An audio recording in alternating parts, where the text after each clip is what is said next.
I talk to my team and I tell them all the time, there's God and then there's your customer.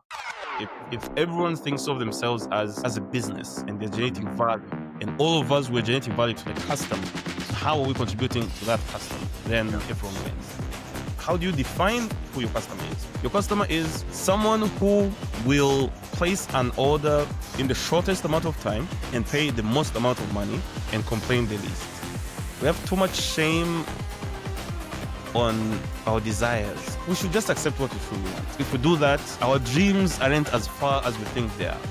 This is the Relentless Pursuit of Winning podcast, where we are here to educate, equip, and inspire people to build extraordinary companies. We're so glad you're here. Don't forget to like, subscribe, and hit the bell so you can get updates every time we drop a new episode. Now let's get it started.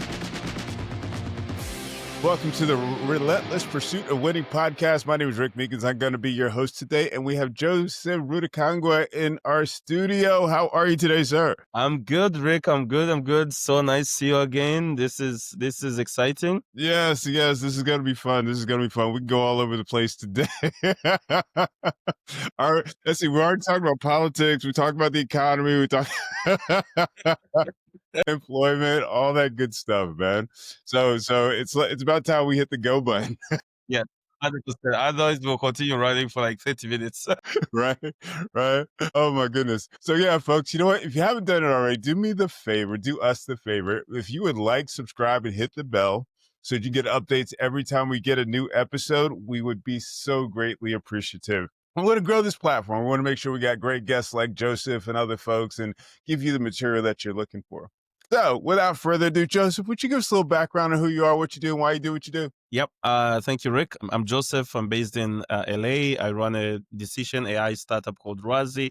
We help enterprise teams drive growth through making smarter and predictable decisions. So we build this AI, decision AI system that helps, that looks at, what's happening in the market, what it means for your business, what you should do as a business, and then how to go about it. And those things help companies capture, retain, and grow market share, reduce the cost of acquiring customers, and increase lifetime value per customer. We've been around for 4 years. I love this job, and I got into it from my days in consulting more than 10 years ago. Started as a consultant, helping multinational companies expand globally. And in doing that work, I realized that most executives at even, the largest companies in the world, they still make major decisions based on instincts and gut calls. And to me, I was wondering, well, why couldn't you build a decision system that could increase the accuracy and predictability of the decisions and outcomes? And, that took me to this path that led me to building Rwazi with my co-founder, Eric. And we've been very successful. We have like some of the largest companies in the world as customers. Very nice. Outstanding. Thank you. Can you do us a favor? It's like we start these companies and, we have a vision for where we want to go. And, it never looks exactly the way that we want it to look. The customers that we want to serve, they're not usually the customers that we end up serving. The product doesn't look. Walk us through your process. How did you walk us through the process of your startup, if you don't mind? Yeah. So the way I came about it is back in 2013, I was fortunate to go through a postgraduate program at Lehigh University out in Pennsylvania. And after that program, I started working as an independent consultant with large companies. And I would help them, with the general scope of looking at all the international markets and the local markets that they have. Which market should they invest more in? With what product or service in their portfolio?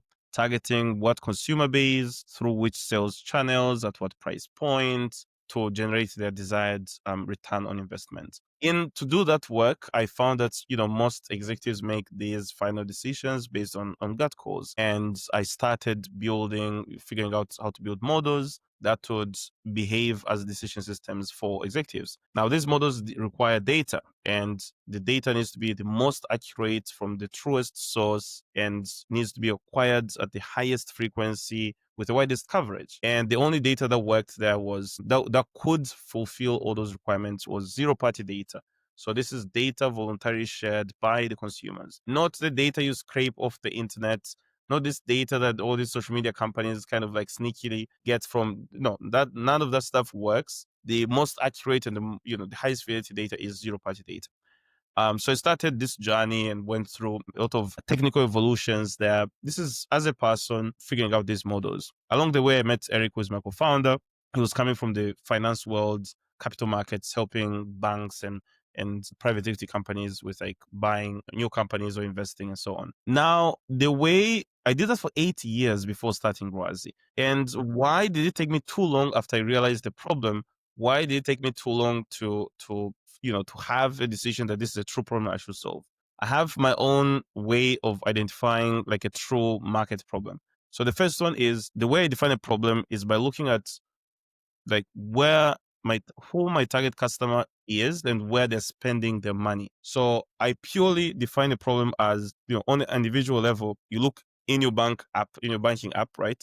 Look at where you're spending your money and the rank of things that you're spending money on. That's the rank of the problems that you actually have and are solving. So if like apparel, like buying clothes, shoes, whatever is like number one, that's your problem. If, and so on, cars, food, accommodation, and so on. So instead of going the normal approach of randomly starting a tech company out of observation, I was the buyer on the corporate side, spending millions of dollars. I had budgets of like single digit millions, spending millions of dollars looking for data, like acquiring data, buying data, commissioning companies to capture data, and none of them would do it properly. Would give me the correct volume at the correct speed, correct coverage. And along the way, so that it's not just me. Across multiple companies that I worked at, it was the same problem, and they're spending a fortune to solve the problem. And I was the customer spending that money, right? So I realized, well, on this side of the equation, I'm on this side of the customer side and I'm spending this money, I'm struggling. So there's a market, and there's a market across multiple verticals, not just in consumer goods. There's a market in telecommunications. There's a market for this same thing in finance. There's a market for this same thing in we did mobility, healthcare, and so on. So okay, so there's heavy justification because people are spending a fortune trying to solve this problem right now, right? And they're getting like PDF documents and so on. So that's when I decided to partner up with Eric and start a company. Now, the natural thinking, when you're in tech, you're inclined, the natural inclination is to say, now I know there's a problem, let me go build this technology and then bring it to market. But that's a wrong way of looking at it. You were supposed to acquire customers first to further validate the problem. And good thing for us, we couldn't raise pre-seed funding. We're like naturally be like, okay, I'll raise pre-seed funding, invest in building technology, then take it to market. Well, we couldn't raise pre-seed funding. We pitched like 250 investors and raise a cent. The drill. We couldn't raise a cent. Now it's not like when you can't raise investment, therefore the business idea or like the approach isn't working. Like whether the business idea is valid or not is up to the customer. Like the market is everything, right? I say, I talk to my team and I tell them all the time, there's God and then there's your customer. That's the Love that. that's the order. And now there's another item there, which is who is your customer? You don't know. So you only have hypotheses in the beginning, but you don't know. Your customer, how do you define who your customer is? Your customer is someone who will place an order in the shortest amount of time and pay the most amount of money and complain the least. That's your customer. I like that third one. Because like people say, well, I'm trying to make product market fit, I'm trying to sell to this market base or this customer base, and it's not cooking. Like no, you targeted the customer base. You're not supposed to target customer base. You're supposed to throw a wide net, and then whoever places an order the fastest and pays the most money and complains the least, that is there for your customer, right? So in our mind, we were thinking that our customers would be smaller businesses because they don't have the budget to spend on like consulting on like, all these big consulting companies and big research firms. So we're targeting smaller businesses. And we got like a lot of rejections. We was like, oh, we need to have a nice platform. We need to have all these verification systems and blah, blah, blah. And the way we went to those companies, were like, look, this is the system we want to build and this is the problem we want to solve. What problem do you actually have? Like in this entire value chain that we're presenting, what is your actual core problem? And what is the absolute minimum thing that you need to pay on a subscription? And smaller businesses were like, oh, we need to have this and that, like long stories. Went to bigger businesses and the big companies were like, well, we need to know what's happening in the market. So if you can give us data in Excel, we don't care if you have a fancy platform or not. If you can give us data in Excel and you can give us images that are, because our data is extracted from images, if you can give us accompanying images in, Google folders, we'll subscribe. Like, we don't care if you have a platform up and running. And that's how we got our first customer, right? The big company, they were so desperate for this data to build their systems that they just went with a, very rudimentary version, and off we went. And that first year, we ended with like massive profitability, right? Just by focusing on, this is what our customers want. The first initial problem they want to solve is what's happening in the market. They don't really care about the sophistication of the software. They just care that you capture the data at speed with the highest fidelity and coverage, right? So we solved that. And then over time, we went into, in business, you solve like the problem number one, you're like, how do I get revenue? Then you have revenue, like, how do I get enough revenue to pay salaries and all that? And then you have that, you're like, well, how do I break even? Then you break even, how do I get profitability? Problems don't end, right? Yeah. So went through, of course, as you know, like a lot of additional problems after that point. So after hitting profitability, Rick and I sat down and we're like, okay, we're profitable. We're paying ourselves very well, starting to fly around for vacation. Life is very good. But if we don't take further risks, we're going to end up as a small business, making good revenue, profitable, paying ourselves nice, but we're not going to be like a giant, multinational companies, multinational company in the future. And is this the future we want? And the answer was no. We want more, right? We want to cover more ground. We want to be a global company. Now, to do that, we needed to sink into further customer acquisition, which costs more money up front, and that risks when you're profitable. If you go into overspending in opportunistic spending, which is, well, I will spend more in marketing, I'll spend more in sales, and then I hope to get customers, you're actually shrinking your burn rate, and now you're staring down like a bankruptcy, right? So we increased our spend significantly to spend more in engineering and expanding sales, and that's kind of like shrunk our runway by like 4x, right?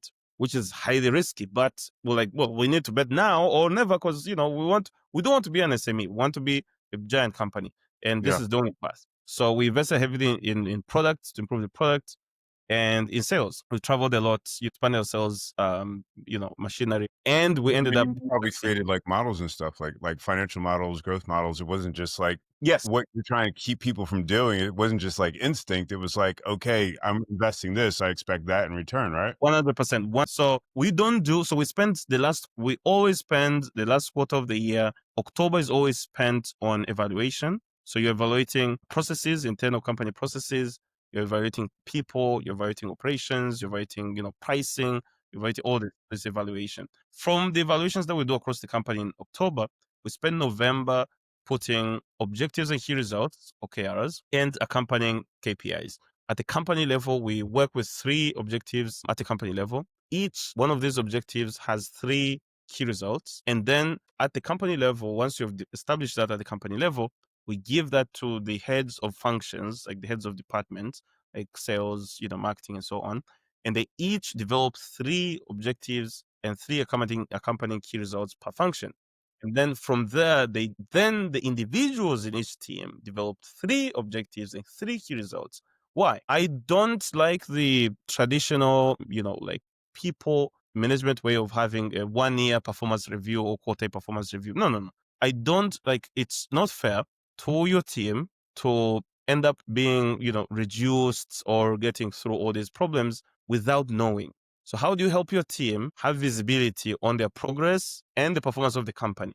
Is by creating this system where each member of the entire company has their own objective key results, which are feeding into their team's objectives and key results, which are then feeding into the company's. I am super transparent to everyone in the entire company. Everyone knows what the company's objectives are. We need to hit this much revenue. We need to hit this much net revenue retention. We need to have 0 churn. We need to, increase our monthly burn rate by X percentage. Like, everyone knows, and everyone, regardless of your function, they know, how do I contribute to that objective?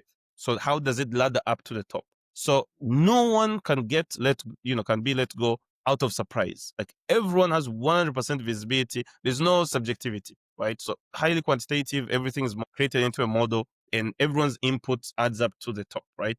So that's what we do in November. And then we spend December's now building budgets which feed into the massive model, like a financial model for the company. So you have individual budgets per function. They feed into a company budget, which feeds into a company's financial model, and the budgets are generated by the roadmap. So the only way you can create a roadmap is if you have objectives and key results, then you use that to create a roadmap. And our roadmaps are 52-week roadmaps. So every single waking week of the entire year has to be accounted for. So Wow. if you wake up in January, on Monday, what do we need to have achieved on Friday? So on Friday, this milestone needs to be hit. And that's like 52 weeks waterfall of what needs to be hit in every function and for every individual, all the way to the individual level.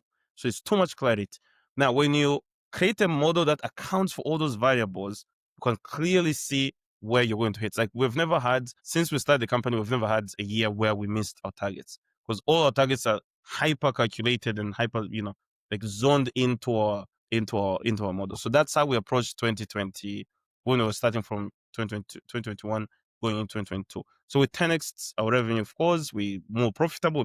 For me at the time, it was the most money I've ever made. Now we've more than 10x since then. So it gets crazy every year. But as the pressure increased, I think we had like a lot of pressure in 2023, 2024 due to hiring. So I realized when you start a business, sales is the most difficult thing, and the thing that keeps you up at night. Yeah. And then for us, it became products after sales. Now you have customers. Now you just need to have a more robust engineering pipeline, data pipeline. You have more robust quality assurance and so on. So engineering became a second headache. After we fixed that, the biggest thing became people, right? So how do you optimally and accurately hire the right people? So you want less, you want to shrink the time it takes to hire the right person. You want to shrink the mistakes of putting people through your recruitment pipeline and then ending up finding out that they're not the right people, or even, giving them a job only for them not to be able to sustain that job 1 month, 2 months, 3 months in, and so on, because the cost of that is just too high, right? The cost of not hiring the right person becomes like the biggest cost in a company. So we spent too much energy on that part to hone the hiring process. And we've realized what we've learned so far is like much of hiring is leaning heavily on like culture and personality and not necessarily on technical skills. Like technical skills are like assuming everyone can walk, talk, and sit. So that's like normal. That's obvious. People have technical skills. Like so much hinges on, is this the kind of person who wakes up early in the morning or not? Is this the kind of person who, when they read a 20-page document, they remember everything they've read? Is this a person who takes accountability? So that becomes like the most important thing. Other than, we never read people's degrees. I don't even know where people graduated from. We don't care. I could care less. But that person, and you realize whether someone is going to remember everything they read in a 20-page document, or the most important thing, has nothing to do with their education. It has everything to do with who they are as like kids, or how they grew up, whether it is kind of kid or not. It's just like a personality thing. Rather, Yeah. it's like OCD. Someone has OCD, great. Someone who has OCD is very good to having quality assurance, because nothing will pass their eye, right? So you have like Definitely. those things that are not necessarily like like things that you would see in based on their job, on their CV, or their education, or anything like that. So that's what we ended up paying too much attention to. How did you so you the way that you describe the work, your company, you made it sound as though you have a top-down leadership approach, but when you were talking about like your strategic planning, you talked about it more in a collaborative Yes. approach. Yes. How and why did you adopt that model versus just your typical top-down approach? Yeah. When I was in consulting, when I was working for other people, I hated having orders. Like I hated taking orders, right? Because in some instances, you actually find out that you know better than anyone in the entire organization, including the CEO, right? But based on your seniority and your relative position, you have to take orders, and your voice can be heard, and that frustrates you, and you can end up leaving the company that you actually love just because you can't express yourself. So when I started Rwazi with Eric, my thing was, well, because both Eric and I hate structure. Like we hate like authority, right? We don't have a good relationship with authority. We'll give people autonomy. So people have like a lot of autonomy. Now in year 1 and year 2, we gave people autonomy without supervision, and that was that was chaos. That created chaos. It didn't work out well, right? So people would come to us and tell us, look, I actually love that you give autonomy, and the reason I'm here is because of autonomy, right? But I would like you guys to guide us. Just guide us, tell us what you guys are planning. I want to hear what you're struggling with as a CEO. What are you seeing in 2026? I'm like, oh, so okay, okay. So now, and one of my investors, Jim, great mentor, he told me, well, Joseph, you're a very good executor, but now the company is old, has grown, that you need to actually be a mentor and a leader, right? Yeah. So that involves not just giving people autonomy and wild west and everyone can do whatever. That involves creating a structure, like a compass, like a direction through which people can execute through. And the way we approach that was, look, I will tell everyone from a CEO office level what the company objectives are and the key results that the company needs to have. And then every individual function head has the autonomy to look at that and decide what the objective should be. So that's where the autonomy piece comes in. That's what the objectives should be and what the key results for each of those objectives should be. And then each individual team member in that function has the autonomy to decide, to devise their own objectives and the key results. When they do that, their head of function has to audit. They have to have a session where they audit and calibrate and make sure they're in sync. And then when that head of function creates their function OKRs, they have to audit that with them to make sure they're in line with the company OKRs. So you see, everyone gets the autonomy of operating like they're their own mini CEO within their role. They have that autonomy and they get the direction of the company of this is where I want, like, this is like the general zone where I want you to focus, right? And we have like a lot of freedom in terms of like monetization or R&D. So like you can just make up your own thing. So we have like a guy who runs our insights division just reached out to me and said, well, you guys are doing XYZ. You don't have this piece. I'm coming from a world of like news and so on. I can create this division and spin it off and generate a big flywheel from insights and newsletters and so on. And I was like, great. So you have to create a P&L, right? So I give freedom. So anyone in the company can create their own P&L. So you have to justify how is this contributing to our OKRs. If you own your own P&L, how much can you generate? How much is it going to cost, and so on? So you have to learn to think like a CEO, and then you can spin it off, and off you go. And then you have the accountability and the weight that comes with the accountability of owning a function, right? So most people want to go up the career ladder, which is great. Part of the information, the mentorship that we do is, well, going up the ladder is like flying close to the sun. You have a lot more at risk every time your salary goes up or your function and ownership goes up. It's great. You have a great title, great pay, great everything, but everything hinges on like on a very small mistake. But it's fun. It's fun. It's fun seeing people grow and seeing people thrive, and also thriving myself. Yeah. That's amazing. That's amazing. One of the things that I see happening with companies that grow as quickly as yours does is issues with culture. Yes. And so you've got not just a company that grew really fast, but you've got a lot of autonomy in the Yes. company. How do you keep your culture sticky and consistent? How do you keep everybody working together cohesively? Yes, hiring. As it turns out, as a CEO, or like, you'd think as a CEO, if the company gets bigger, you have less time in the weeds and more time with like big deals or things like that. But it turns out, the most important place to spend more time in is interviews, right? So we have a great hiring process. So let me move back a bit. So as the company was scaling, we're just hiring fast and things are going very fast.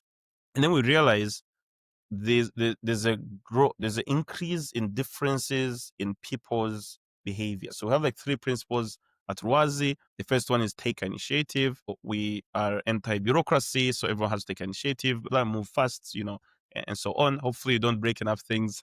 That's the first one. The second one is over deliver. So always over deliver. Never ever, like, nothing can ever cross a deadline. So if the deadline is November 30th, that means it's November 15th, right? So that's like the thing. And the third one is do more with less. So we're anti, spend and all that. Now, as the company grew, as we were hiring newer and newer people, we realized over time, if the company's growth is exponential instead of incremental, not everyone can grow with the company. Like, it becomes heavier and heavier. Like, it's steeper and steeper. So we spent more in talent development, in getting career coach and all that stuff, which is great. But unfortunately, not everyone can just keep up. Like the steepness, the slope gets steeper and steeper and very heavy for people to carry. So that created this gap in culture where there's a gap in in certain cohorts of employees in terms of thinking speed, execution speed, Yeah. the speed of taking initiatives, collaboration, language, what do you do when you're angry and pissed at someone, right? So we created channels. We had to create channels internally, create systems, channels where if people, based on people's interaction, we don't police people's interactions, but if different people, because they're multicultural, they have different understanding of what's offensive or what's natural, what's not natural. And those differences happen due to culture, due to like work style, due to like so many things that happen there. So what we saw as a way to solve this is to control for this at the hiring phase. Yeah. So communication is the least of our problems. Like the biggest piece is these three principles, like take initiative, over deliver, do more with less. Those are like very core to our culture. So in hiring, the way we hire people, our best employees are people who reached out to us and they had their jobs and they reached out like, well, I've been seeing you in the news, I saw you here and there, and this is what I propose. Based on, as an outsider, this is what I see, and this is where the gap is. I have expertise in XYZ. I'll come and deliver. And if in 1 month I don't deliver, I will resign. I will excuse myself. Those are the top employees. Those are guys who kill it because Yeah. they take risk on their, like they put their own professional reputation at on the line, right? Yeah. So they kill it. Now, so that's in hiring, we optimize for people who are like that. So people who drop in interviews, they already know everything about the company, know all the gaps. In interviews, our approach to interviews is the guys who are getting, as a company, you have a disease, right? You have a problem. And you're going to a doctor who is the employment market. You're looking for a doctor who can, test you, diagnose you, write a prescription, and follow on the treatments until you heal. Yeah. So as someone you employ is a doctor, they're an expert in that field. I never argue with them because I remember when I was in corporate and I used to know, I know my field, I know what I'm doing, and I used to be proven right all the time. Excuse me. So I won't argue with you. The only thing is you have to know you have to run the diagnosis, you know what the problem is, what's the prescription, and you have to actually time and create a model of the outcomes. So you say, this is the problem, this is how it's going to get fixed. I'm going to fix it like this. And in this many days, you have these outcomes. And what risk are you taking? So the risk is in 30 days, if you don't have XYZ outcome, I will leave. So that's the risk. Because, as a business, we do that with customers. Customer subscribes, it's a monthly subscription. You better deliver, right? So, like as an employee, you're just rendering service to the business. You're a Yeah. business. The company is your customer, and you're a Yeah. business. You're rendering services to the business in exchange for a salary. We hire employees who have that mindset of saying, I am rendering services in exchange for a salary, and this is my salary. And we never like want to argue or like strong arm people. No. I will pay your salary. This is what I'm going to fix in the first 30 days. If you don't get XYZ, I'm out. Now, those people are absolute destroyers. Like they will always overdeliver, always. Now, the longer metric to measure after that is stamina. Like, how long have you been delivering at 100%? Like, how long can you keep that stamina? It's very difficult, but we have people who have, right? We have people like this guy who is running our insights team. He took our news. We didn't have a newsletter. We didn't have anything on the insights. It was zero. He created that entire function from thin air, built our newsletter from zero to now 200,000 active readers, 40% open rate, a lot of executives from all the biggest companies in the world. 2 years, every Tuesday, 6 a.m. PT, zero mistakes, zero misses, zero. Like 2 years, like absolute 100% consistency. That is incredible. So now That in is that sense, incredible. at Rwazi, you show up, you say, well, so therefore, I've done this. So next year, I want us to revalidate my salary. And I say, oh, great. How much do you want? You just tell me how much you want. I want X amount. Put it in the model. Show me how much margin am I getting if I increase your salary by X. So you have to think like a business person, right? So your Yes. salary is $10,000 a month. Great. Okay. How much do you want? You want 15K. Great. So show me a P&L where in your role, if I increase your number by 15K, how much profit am I still generating? So I still have to be profitable, right? So Yeah. how much am I still generating if I increase the size by that much? And if you do it, you get people get it all the time. I don't really, for me, it's just a business. It's like, think of it as a business where Yeah. your customer is like, well, you go to your customer and you say, are you thinking about expansion, increasing your subscription from 100K to 200K? The question there is, the question the customer has is, how much more business have you generated for me to expand your subscription? And if the answer is, 200, 500%, you always get your expansion, right? So that's how we teach everyone in the company to think. So how much more, so people in the entire company fall into two buckets. You're generating more revenue or you're reducing costs. So let's say you're in engineering. Normal people would think engineering doesn't have anything to do with revenue. No, they do. Engineers contribute to expansions primarily and secondarily to new revenue. So how? Based on the product features and the smoothness and the changes in UI, UX, and so on, you will get customers onboarded faster. You get customers who are coming in to pick through converted faster. You will get existing customers to add more people from their teams faster. So you will do things that contributes to expansions and new revenue. And by that, we do the math. We have models for that. We do the Mhm. math. Well, you have generated way too much value than your current salary. So therefore, your new salary is going to be X. And our salary increases are not 5%. It's like 50% salary increase, 100% salary increase, and so on. It's like beautiful, right? We want to make sure everyone is very comfortable. So that's kind of a thinking. If everyone thinks of themselves as a business and they're generating value, and all of us were generating value to the customer, so how are we contributing to that customer? Then everyone wins. Yeah. I love that. I love that. So instead of like going to to an employee saying, okay, you know what, I need, X ROI from you, they're actually telling you what their ROI is Yes. going to be. I love Yes. that. That's Yes. beautiful. One of the other challenges, I don't know if you've seen this or not, but one of the other challenges I've seen is like the people that start with the company in the first, couple years aren't necessarily the people that are going to be with the company when it hits, a bigger growth. Is that what you saw as well? Yes. And it pains. It pains a lot. And I have done mistakes on that front. I'm a loyal person. I'm those people. I have a personal principle, which is a friend in need is a friend indeed. Hmm. So if you had my back when I was broke and was starting, I will protect you to my own detriment. It's very I have done a mistake of keeping people on the team. Then they started dragging high performers. And then I was like, what do I do? Because these are my people. They had me when I didn't have anything. Like, what do I do? So it's pain. It's the most painful thing. So this is what happened. So when we started, you have those people willing to work for no salary or willing to work for like less, very, very minimal salary, right? Who have your back, right? And to me, I'm extremely loyal to those people.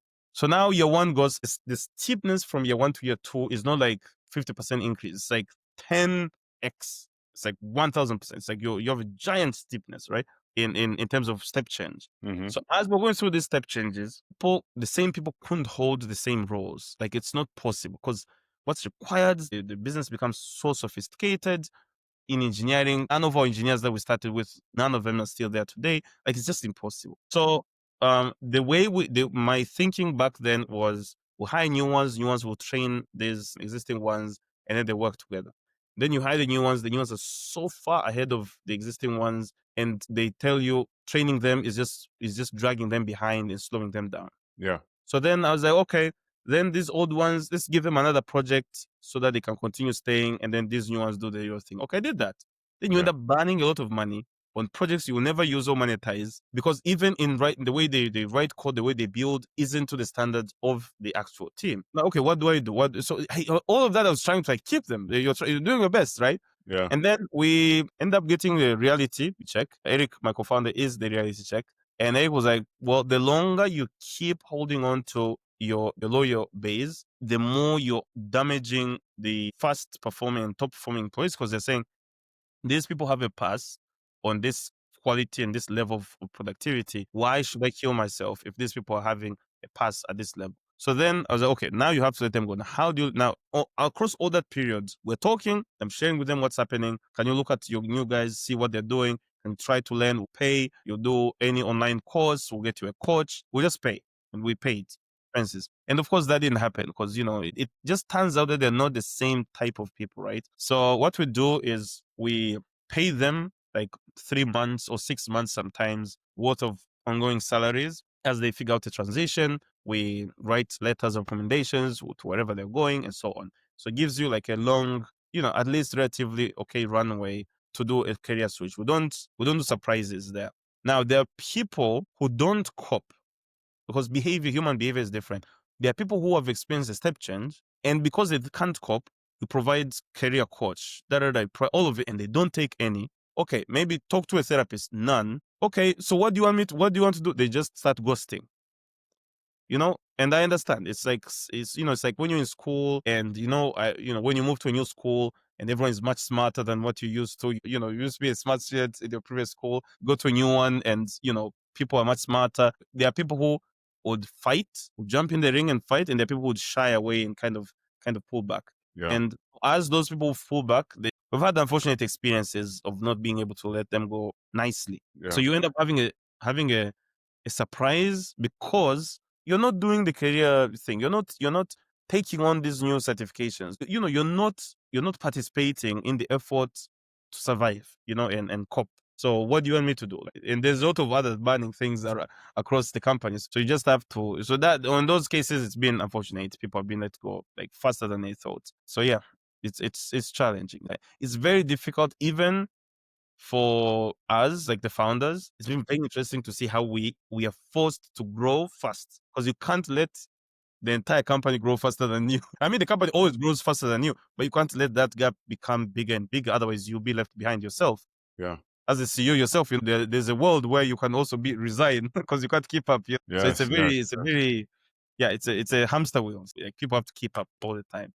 Yeah, that's a really good point. I mean, you evolved from the guy. I'm assuming you start out as an engineer as well. No. I started out as building models, the data Okay. person, CEO, but you're doing data modeling and creating all these systems for data capture pipeline and so on. And I don't imagine you're doing that anymore, right? You're No, I doing don't. more. We have people much smarter than me who know more of that than I will ever know. So how was that transition for you, going from being a doer, Yes.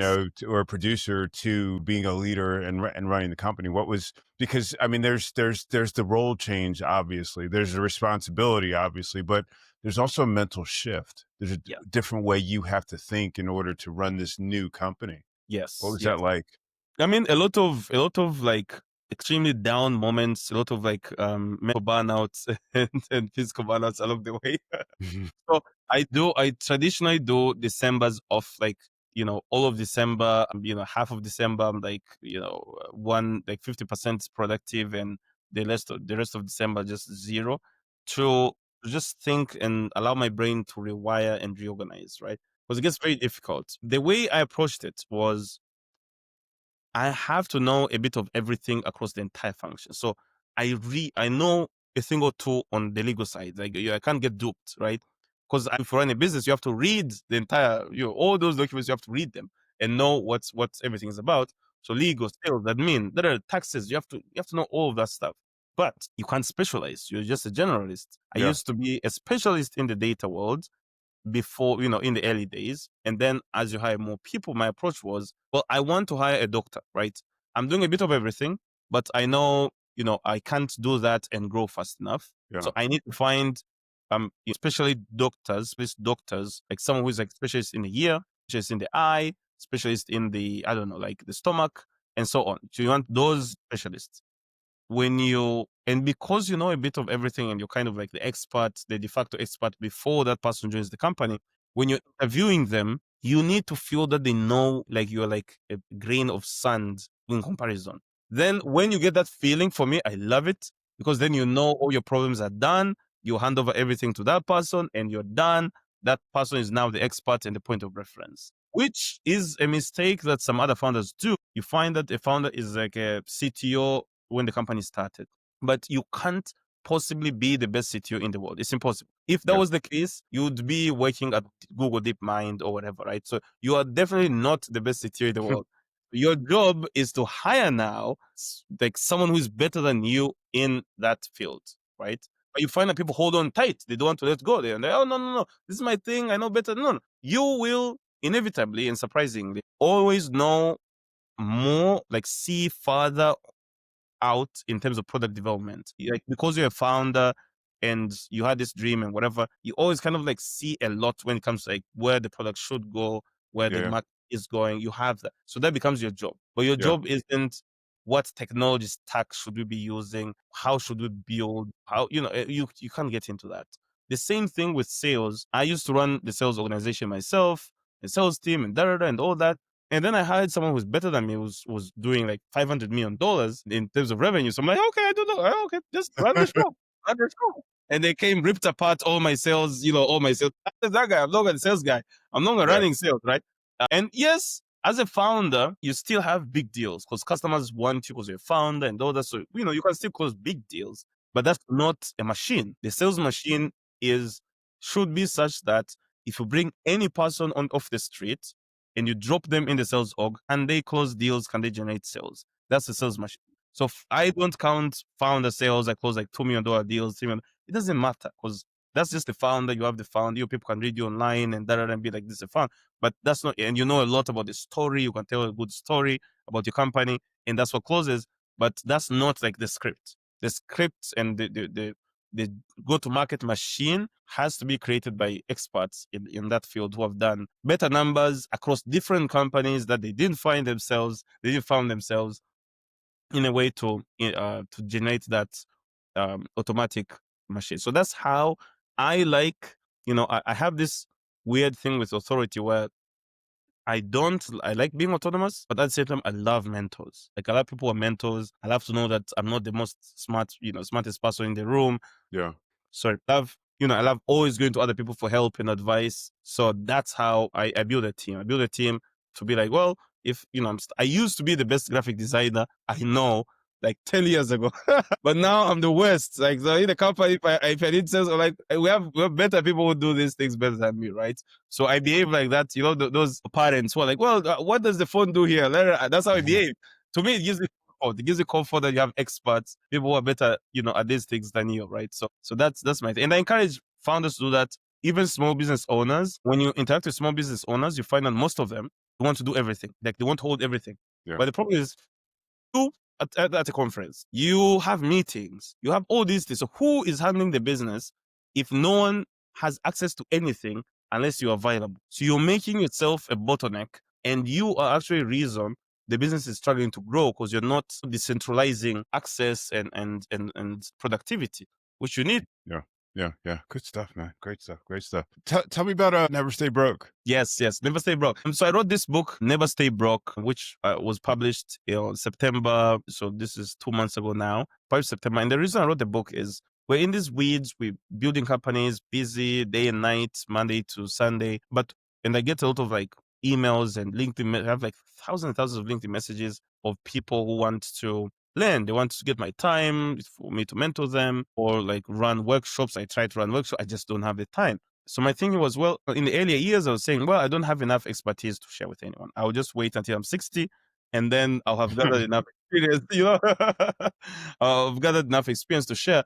But that's not correct because you can tell people about your journey from 0 to 4 years. Like that's it. That's, that's enough for there are people who need that. So I created the book, Never Stay Broke, as a book that I needed 15 years ago when, I was starting out my first business and I just didn't have a clue.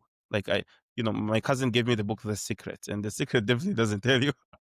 You can It manifest tells you, anything. it doesn't really tell you how to run a business. Like, that was my first like self-help book that I read. Okay. Man, it just doesn't help, right? So I was like, well, I need to write a book that's 100% practical. No faith, no mindset stuff. Forget about mindset. Because guess what? Mindset is a very difficult thing to change. After running with a lot of employees and all that, I know it's difficult. And it's unfair to ask people to change their mindset. It's just unfair. Because it's like telling someone to change their personality or whatever, right? It's a long journey, personal journey. So I'm like, no, independent of your minds, you can have your same mindset that you have, same belief system, same faith. Never Stay Broke just gives you the practical actions you can take right now, today, like, so today is like what, 4:57 p.m. LA time, so 5:57 it's time. You read Never Stay Broke tonight. Tomorrow, if you're broke, you have $0. You read Never Stay Broke tomorrow, you end the day with money in your pockets, right? That's how I wrote it. So what do you do when you're let go from your nice job and you have like 1 month of saving or whatever? What do you do when you're young, you're in college, and now AI is taking over everything? So what's the point of all the degree that you've been studying for? You're confused.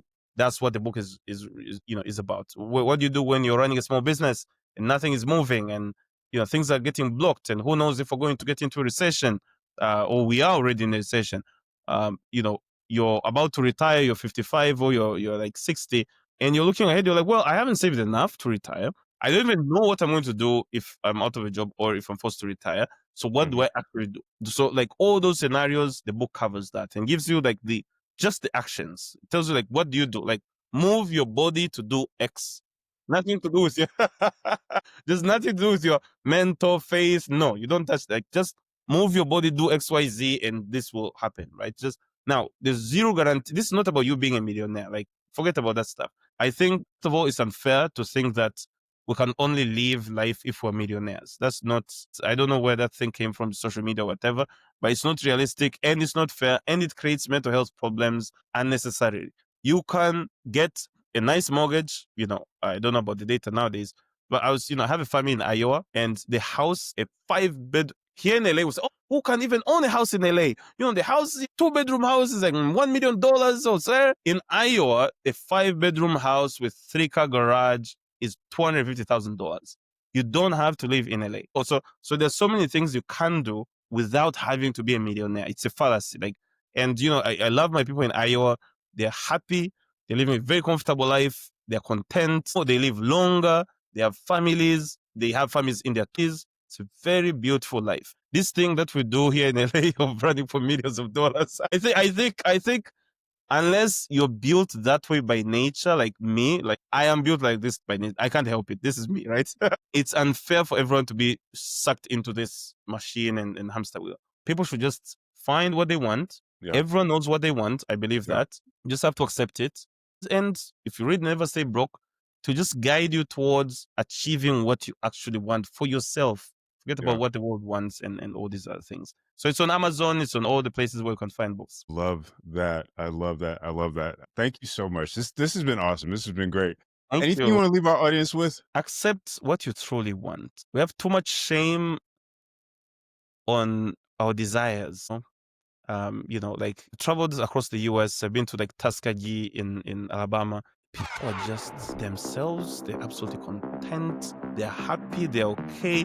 Their ego isn't attached to material things. It's a beautiful existence. So we should just accept what we truly want. And I think if we do that, our dreams aren't as far as we think they are. They're not. They're not. We just have to accept what we truly want, and then all of a sudden we'll be living in our dreams. I love that. That's beautiful. Thank you so much. I love this. This was a great conversation. This is excellent. Thank you, sir. Likewise, I appreciate it. Thank you so much for having me on the platform. Really, really appreciate it. Nice energy. I'd like to do this more in the future. I want to have new things to talk about. It sounds good to me. It always sounds good to me. Awesome. Thank you so much for watching and listening to another episode of the Relentless Pursuit of Winning podcast. We'll catch you next time.